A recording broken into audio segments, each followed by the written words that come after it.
ನಮಸ್ಕಾರ ಆತ್ಮೀಯರೇ.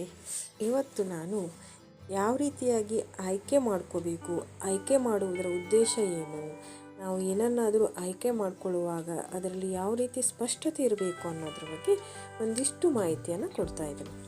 ಯಾವುದೇ ವಿಷಯವಾಗಲಿ ಅಲ್ಲಿ ಕೆಲವು ಆಯ್ಕೆಗಳಿರುತ್ತವೆ. ನಾವು ಯಾವ ಆಯ್ಕೆ ಮಾಡ್ಕೋಬೇಕು ಎನ್ನುವುದು ಬಹಳ ಮುಖ್ಯವಾಗುತ್ತೆ. ಒಳ್ಳೆಯದನ್ನು ಬೇಕಾದರೂ ಆಯ್ಕೆ ಮಾಡ್ಕೋಬೋದು, ಕೆಟ್ಟದ್ದನ್ನು ಬೇಕಾದರೂ ಆಯ್ಕೆ ಮಾಡಿಕೊಳ್ಬೋದು. ನಮ್ಮ ಯಾವುದೋ ಅಂಗಾಂಗ ನೋಯುತ್ತಿದೆ ಅಂದರೆ ದಿನಪೂರ್ತಿ ಹಾಸಿಗೆಯಲ್ಲಿ ಮಲಗಿ ಆ ನೋವಿನ ಬಗ್ಗೆ ಯೋಚನೆ ಮಾಡುವುದಲ್ಲ, ಅದರ ಬದಲು ಎದ್ದು ಇನ್ನೂ ಚೆನ್ನಾಗಿ ಕೆಲಸ ಮಾಡುತ್ತಿರುವ ಅಂಗಾಂಗಗಳನ್ನು ಉಪಯೋಗಿಸ್ಕೋಬೇಕು. ಅವಕಾಶ ಸಿಕ್ಕಾಗ ಒಂದಿಷ್ಟು ಒಳ್ಳೆಯ ಕೆಲಸಗಳನ್ನು ಮಾಡಿಬಿಡಬೇಕು. ಪ್ರತಿಯೊಬ್ಬರಿಗೂ ಒಂದಲ್ಲ ಒಂದು ಸಮಸ್ಯೆಗಳು ಇದ್ದೇ ಇರುತ್ತೆ. ಸಮಸ್ಯೆಗಳಿಂದ ಯಾರೂ ಹೊರತಲ್ಲ. ಅದರ ಮಧ್ಯೆಯೂ ನಾವು ಹೇಗೆ ಸಂತೋಷವಾಗಿರುತ್ತೇವೆ ಎನ್ನುವ ವಿಷಯ ನಮಗೆ ಬಿಟ್ಟಿತ್ತು. ನಾವು ಅದನ್ನೇ ನೆನಪಿಸಿಕೊಂಡು ಕೊರಗುತ್ತಲೂ ಕೂರಬಾರ್ದು.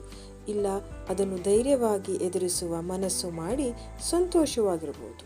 ಆದರೆ ಬಹಳಷ್ಟು ಬಾರಿ ನಾವು ಅದನ್ನು ಎದುರಿಸುವ ಬಗ್ಗೆ ಹೆಚ್ಚು ಯೋಚನೆ ಮಾಡುವುದಿಲ್ಲ, ಅದರ ಬಗ್ಗೆಯೇ ಕೊರಗುತ್ತಾ ಇರುತ್ತೇವೆ.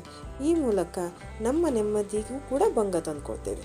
ಹೀಗಾಗಿ ನೀವು ಏನಾಗಬೇಕು ಮತ್ತು ಹೇಗಿರಬೇಕು ಎಂಬ ಆಯ್ಕೆ ನಿಮಗೆ ಬಿಟ್ಟಿದ್ದು.